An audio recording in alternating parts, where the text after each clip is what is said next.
Our reading from the Gospel of John today starts right in the middle of one of Jesus' parables, which actually begins at verse 1. We started at verse 11 today.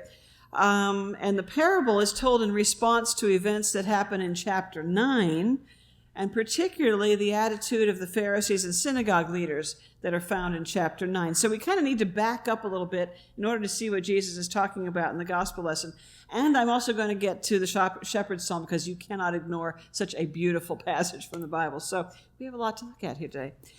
In chapter 9 of John's gospel, Jesus heals a man who was born blind. And the Pharisees and the synagogue leaders want to know how this happened. And more specifically, they want to know how a sinner, someone who has broken the law of Moses by doing work on the Sabbath, could possibly work a miracle. So the formerly blind man is questioned in great detail by the religious leaders who are debating among themselves whether Jesus is a prophet or a sinner. And getting caught up in their legalistic thinking, the Pharisees miss the whole point, that someone who was blind can now see. In fact, a number of them are having a hard time believing that this man was born blind in the first place. They think this whole thing about him being blind is fake news, at least until they call in witnesses to testify that the man was indeed born blind. Now, I don't know about you, but if I knew somebody who had been born blind who was suddenly one day who just could see, I would be thrilled for that person, and I'd be dying to hear the story of how it happened. These Pharisees, though, are showing no joy in the miracle, zero interest in the human story, and the only thing that mattered to them was that this miracle didn't fit into their theology. So after a long and heated debate, the man who had been healed finally says to the religious council, "Look, never since the beginning of the world has anybody ever been born blind and then been made to see. If this man was not from God, he could do nothing." And they answer him, "You were born in sin and you're trying to teach us," and they threw him out of the synagogue. And as chapter 9 closes, Jesus finds the man and asks him, "Do you believe in the Son of Man?" And the healed man says, "Yes, I believe." And Jesus says, "I came into this world for judgment, so that those who do not see may see, and those who do see may become blind." And having said this in chapter 10, Jesus then takes the Pharisees and synagogue leaders to task for their hard-heartedness and their failure to do the job God gave them to do. And he does this by telling a parable about shepherds and sheep. And Jesus draws a contrast between himself as the good shepherd and the religious leaders who are just hired hands.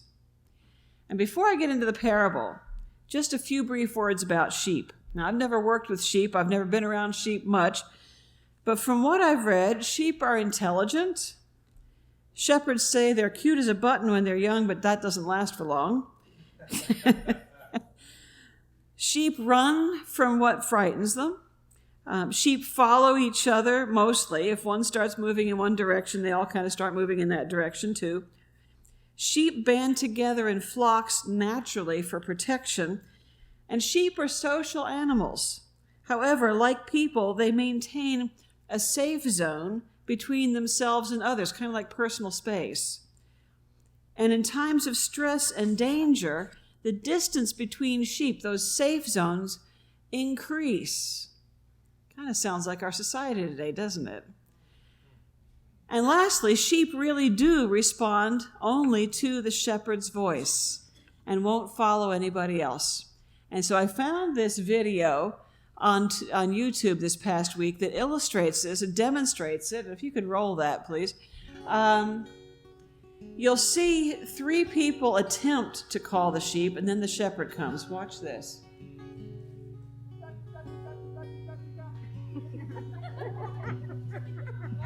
One more time.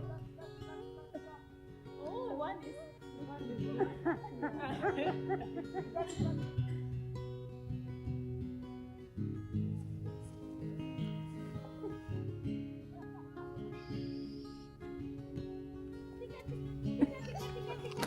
Oh, there.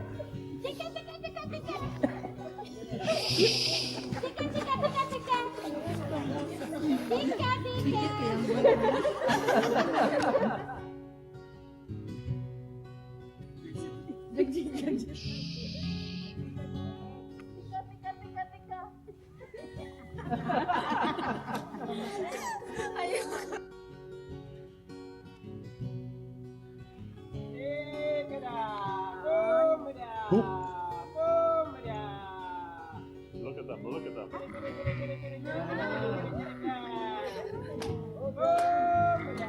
That's amazing. Isn't that amazing? They are coming. Oh my God. Woo! Oh my God.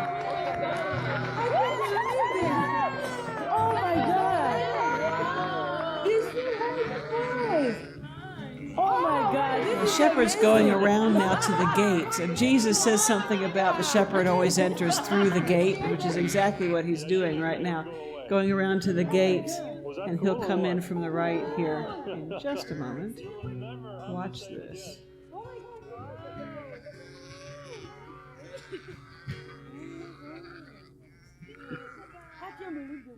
Is that something?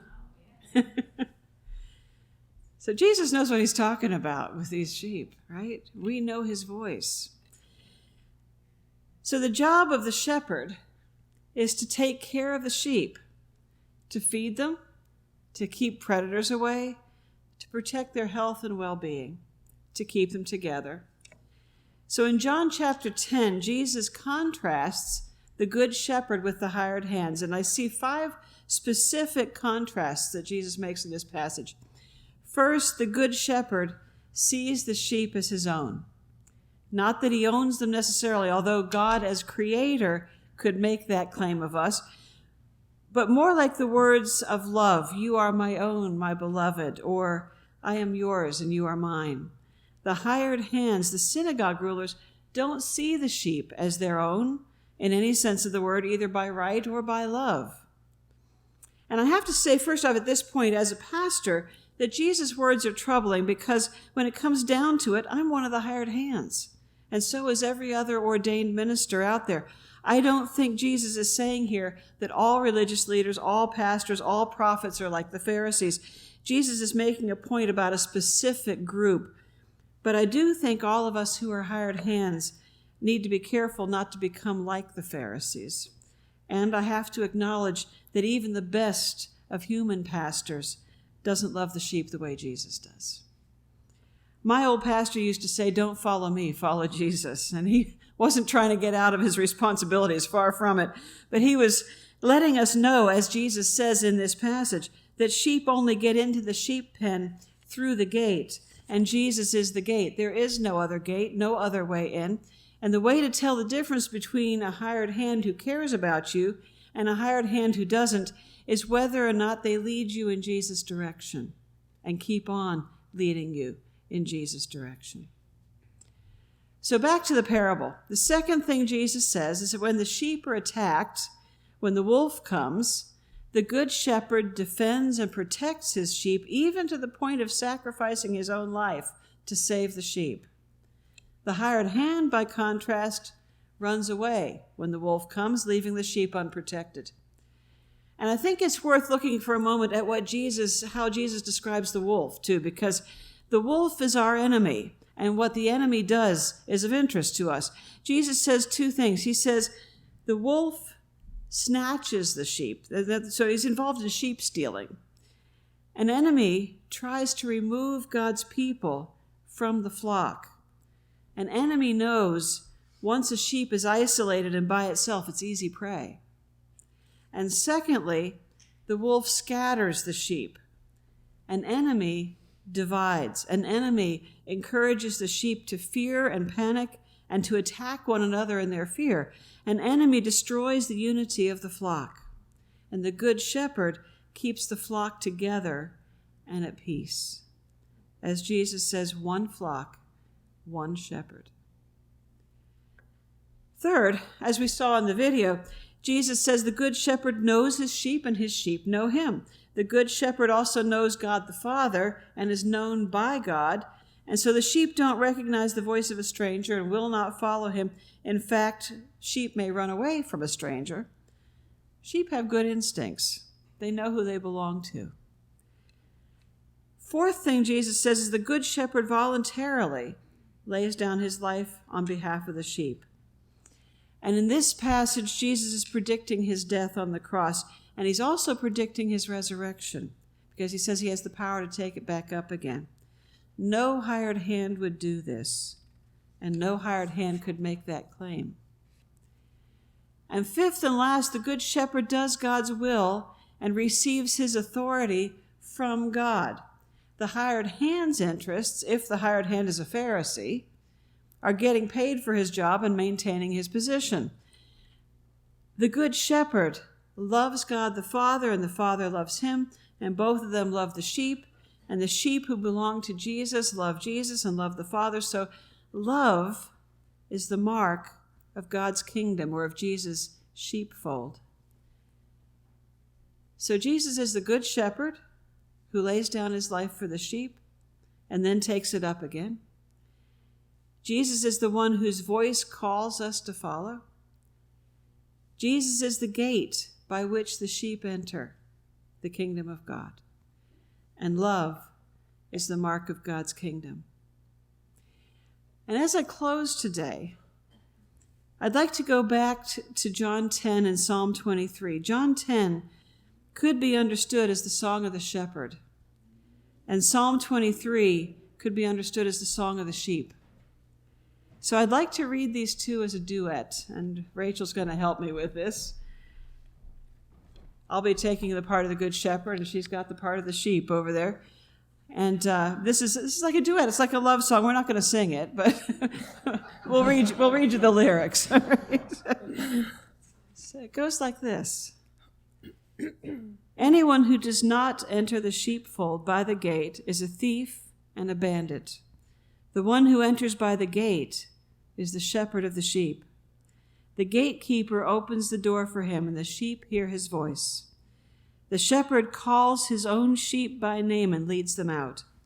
When he has brought out all his own, he goes ahead of them, and the sheep follow him because they know his voice.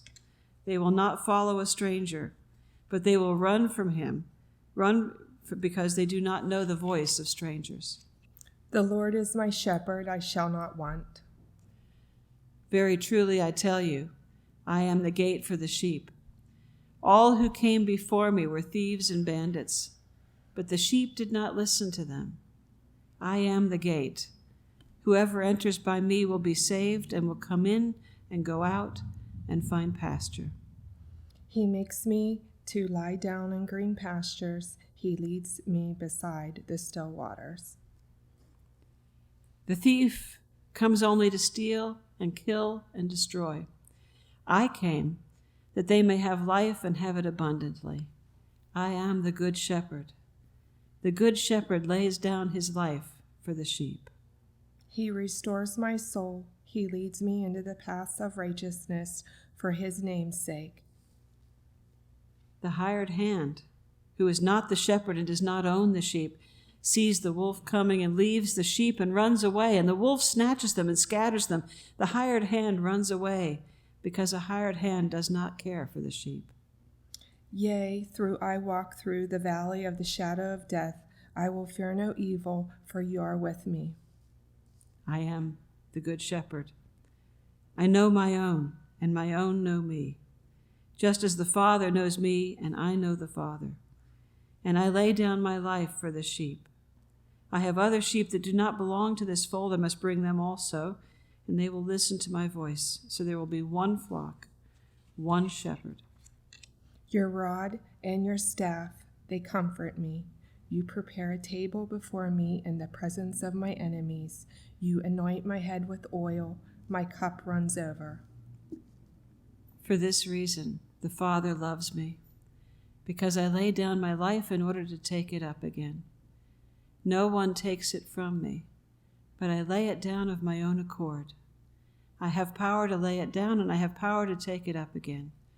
I have received this command from my Father. Surely goodness and mercy shall follow me all the days of my life, and I will dwell in the house of the Lord forever. Amen.